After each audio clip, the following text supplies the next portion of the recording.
मोगरे. नमस्कार, माझे नाव मधुकर मोगरे.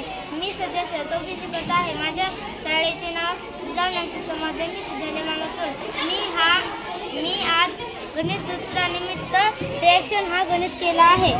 फ्रॅक्शन म्हणजे काय? फ्रॅक्शन म्हणजे कोणत्याही वस्तूचे समान भाग म्हणजे फ्रॅक्शन. जसे ह्या सर्कलाचे मी समान 2 भाग केले तर हे झाले 1/2. तसेच ह्या सर्कलचे समान 3 भाग केले तर हे झाले 1/3. तसेच ह्या सर्कलचे समान 4 भाग केले तर हे झाले 1/4. तसेच ह्या सर्कलचे समान 5 भाग केले तर हे झाले 1/5. तसेच ह्या सर्कलाचे समान 6 भाग केले हे झाले 1/6.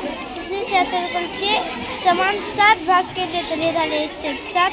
तसेच ह्या सर्कलाचे समान 8 भाग केले तर हे झाले 1/8.